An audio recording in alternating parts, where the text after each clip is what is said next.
पुराना दौर सचमुच में जाने वाला है, जो जुमलेबाजी का दौर था। जो प्रधानमंत्री 14 में 2 करोड़ रोजगार प्रतिवर्ष की गारंटी पे आया हो, उसकी जुबान से रोजगार शब्द न निकले, महंगाई शब्द न निकले, आर्थिक सामाजिक न्याय पर चुप रहे, उस प्रधानमंत्री का ये कहना कि नया दौर आने वाला है, ये स्वीकारोक्ति है। देश की राजनीति करवट ले रही है। बदलाव 4 जून से होगा और वो बदलाव संविधान के पक्ष में होगा, युवाओं के रोजगार के पक्ष में होगा, सामाजिक सौहार्द के पक्ष में होगा। जहां नफरत की नुकीली दीवारें खड़ी कर दी गई हैं 10 वर्ष में, तो प्रधानमंत्री जी इस कन्फेशन के लिए आपका थैंक यू वेरी मच।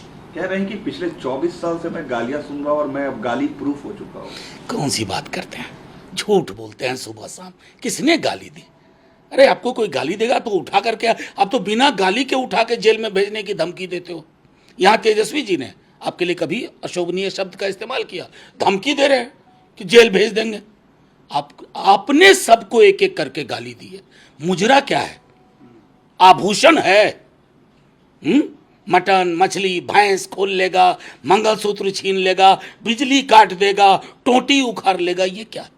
ये प्रधानमंत्री की भाषा है। कोई नहीं गाली दे रहा प्रधानमंत्री जी। आपको सपने में वो ख्याल आते हैं वो जो दिन भर आप खुद करते रहते हैं।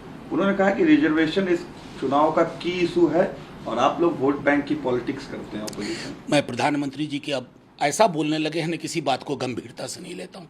रिजर्वेशन खत्म करने में प्रधानमंत्री जी आपकी महती भूमिका है।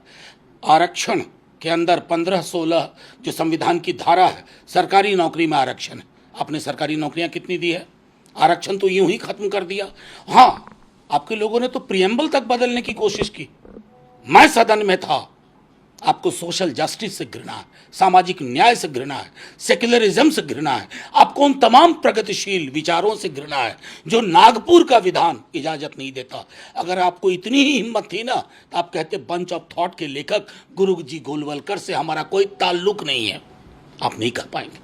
प्रधानमंत्री ने आज बंगाल में रैली की, संभवतः आखिरी रैली होगी इस चुनाव से लेकर। उन्होंने कहा है कि 3 से 80 सीट पर हम लोग पहुंचे और मैक्सिमम सक्सेस हमें बंगाल में मिलेगा। नहीं, ये देखिए लोकतंत्र की खूबसूरती क्या है ना, ये पार्टी 2 सीट पे थी, आप सरकार बना लिए, तो ये जो अर्श से फर्श पे पहुंचाने का काम जनता करती है।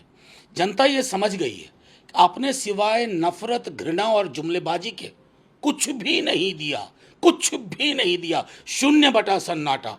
तो जनता को क्या चाहिए? परोस के आप ये कहिएगा कि इससे घृणा करो, उससे घृणा करो। जनता थाली देखती है, जनता अपने बच्चे का रोजगार देखती है। उस पर आपकी चुप्पी प्रधानमंत्री जी आपराधिक है। दुनिया का कोई प्रधानमंत्री या राष्ट्रपति इन मौलिक समस्याओं से दूर जा करके भैंस, मटन, मंगलसूत्र नहीं करता और मुजरा नहीं करता। आखिरी चरण से पहले प्रधानमंत्री कन्याकुमारी जा रहे हैं, मेडिटेशन करेंगे 31 से 1 तक। देखिए, इतना गाली गलौज प्रधानमंत्री ने किया है ना, इतनी अपशब्द का इस्तेमाल किया है। मैंने कई उदाहरण दिए। अपने विपक्षियों को कहा मुजरा करते हैं। भैंस खोल लेगा, बिजली काट देगा, टोटी उखाड़ लेगा। उसके बाद उनको मेडिटेशन की सचमुच ज़रूरत है। लेकिन ध्यान का मतलब होता है ना, कैमरा लेके मत जाइएगा प्रधानमंत्री जी। ध्यान का मतलब होता है आत्मचिंतन। कैमरा लेके गए तो फिर तो कैमरा जीवी है साहब। कैमरा मुक्त मेडिटेशन करिए तो आपको ख्याल आएगा कि बीते पूरे 7 चरण में आपने किस प्रकार की शब्दावली का इस्तेमाल किया। उसके लिए प्रायश्चित भी कर लीजिएगा उस मेडिटेशन में, वो ज़्यादा उचित है। बाकी ये वाला जो ट्रिक है ना, ये घिस काफ़ी चुका है। इसलिए मैं बार बार आग्रह कर रहा हूँ कि बिना कैमरे के प्रधानमंत्री जी आप ध्यान में जाइए। हमें कोई विजुअल्स नहीं चाहिए, बहुत सारे विजुअल्स हैं आपके, तब समझूंगा कि आपने ध्यान किया है।